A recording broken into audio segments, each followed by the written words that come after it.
नमस्कार प्रिय दर्शकों, राउरकेला और आसपास के क्षेत्रों में कोविड मामलों की बढ़ती संख्या के मद्देनज़र आपसे अनुरोध किया जाता है कि कोविड उपयुक्त व्यवहार का पालन अवश्य करें, जैसे कि मास्क पहनना, नियमित रूप से हाथ धोना, उचित शारीरिक सामाजिक दूरी बनाए रखना और भीड़ भाड़ वाली जगहों से बचना। आइए अब सुनते हैं आज के मुख्य समाचार। सेल राउरकेला इस्पात संयंत्र ने इस महीने में तीसरी बार अपने एकल दिवस LMO प्रेषण रिकॉर्ड को दोहराया और CSR पहल के तहत जैविक खेती को बढ़ावा देने के लिए सेल RSP ने NIT राउरकेला के साथ किया सहयोग। अब समाचार विस्तार से। सेल राउरकेला इस्पात संयंत्र RSP तरल चिकित्सा ग्रेड ऑक्सीजन यानी LMO की निरंतर आपूर्ति करके देश की स्वास्थ्य प्रणाली की मदद करने के लिए निरंतर प्रयास कर रहा है। जीवन रक्षक गैस की बढ़ती मांग को पूरा करने के लिए संयंत्र के ऑक्सीजन उत्पादन इकाइयों में काम करने वाले कार्मिक अथक प्रयास कर रहे हैं। कर्मी समूह के अटूट प्रयासों के परिणाम स्वरूप RSP ने 17 मई को 36 टैंकरों के माध्यम से 623.48 टन भेजकर एक ही महीने में तीसरी बार लगातार LMO का एकल दिवस रिकॉर्ड प्रेषण किया। इस खेप में 4 टैंकर शामिल हैं, जिन्हें ऑक्सीजन एक्सप्रेस द्वारा तमिलनाडु भेजा गया। इसके अतिरिक्त 2 ISO टैंकरों को पहली बार RSP में लोड किया गया। गौरतलब है कि इससे पहले RSP ने 7 और 14 मई को क्रमशः 474.16 टन और 499.16 टन LMO भेजकर एक के बाद एक दिवसीय प्रेषण रिकॉर्ड बनाया था। ऑक्सीजन प्लांट कर्मी समूह को बधाई देते हुए RSP के CEO श्री दीपक चटराज ने कहा है, RSP को मौजूदा चुनौतीपूर्ण समय में देश की सेवा करने पर गर्व है। उल्लेखनीय है कि केंद्रीय P&G और इस्पात मंत्री श्री धर्मेंद्र प्रधान के निर्देश और मार्गदर्शन में RSP कर्मी समूह देश भर में गंतव्यों में तरल चिकित्सा ऑक्सीजन की आपूर्ति के लिए लगन से कार्य कर रहा है। 1 से 17 मई 2021 के बीच इस्पात संयंत्र ने औसतन 365 टन प्रतिदिन के हिसाब से अब तक 6213.21 LMO की आपूर्ति की है।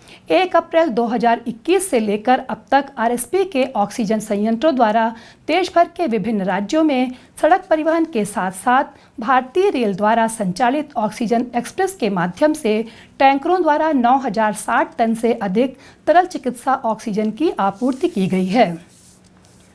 सेल राउरकेला इस्पात संयंत्र और national institute of technology Rourkela के बीच एक समझौता ज्ञापन MOU पर 15 मई 2021 को institute for peripheral development sector 20 में स्थित CSR कार्यालय में अपशिष्ट से धनार्जन, सतत और अभिनव जैविक खेती तकनीक विशेष रूप से RSP के परिधीय क्षेत्रों की महिला किसानों के लिए नामक एक परियोजना के कार्यान्वयन के लिए हस्ताक्षर किए गए।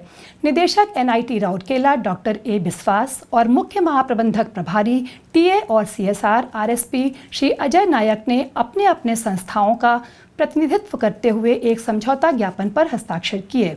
इस अवसर पर RSP के वरिष्ठ अधिकारियों के साथ साथ NIT राउरकेला के वरिष्ठ प्रोफेसर भी उपस्थित थे।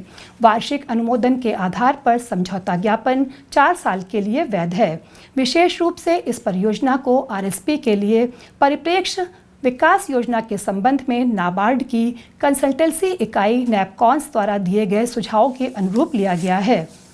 परियोजना का मूल उद्देश्य RSP के परिधीय क्षेत्रों में जैविक खेती का नियत स्थल बनाना और जैविक खेती पर व्यावहारिक प्रशिक्षण और प्रदर्शन प्रदान करना है। इसका उद्देश्य कृषि अपशिष्ट से कृमि खाद, जैव उर्वरक, जैव कीटनाशकों आदि पर किसानों को तैयार करना और प्रशिक्षित करना भी है। वैज्ञानिक हस्तक्षेप पर जानकारी प्रदान करना, जैविक खेती के तहत प्रौद्योगिकी हस्तांतरण, अनुसंधान और विकास को बढ़ावा देने के साथ साथ जैविक खेती प्रशिक्षुओं पर उनके सामाजिक आर्थिक विकास पर प्रभाव का आकलन करना भी शामिल है। परियोजनाओं की मंशा आसपास के गांवों के 700 स्थानीय किसानों, विशेषकर महिलाओं को जैविक और स्वस्थ फलों और सब्जियों के उत्पादन के लिए विकसित करना है। जिससे उन्हें जैविक खेती प्रथाओं के प्रशिक्षण के माध्यम से राजस्व सृजन के बेहतर साधन उपलब्ध कराए जा सकें।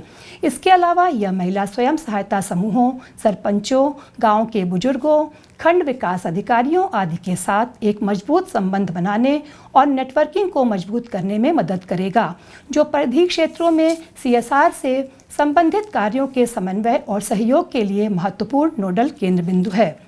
इसी के साथ आज के हिंदी समाचार यहीं समाप्त होते हैं। एक बार फिर हमारे दर्शकों से अनुरोध है कि मास्क अवश्य पहनें, नियमित रूप से हाथ धोएं, उचित दूरत्व बनाए रखें और जहां तक संभव हो भीड़ भाड़ वाली जगहों से बचें। सुरक्षित रहें, स्वस्थ रहें। नमस्कार।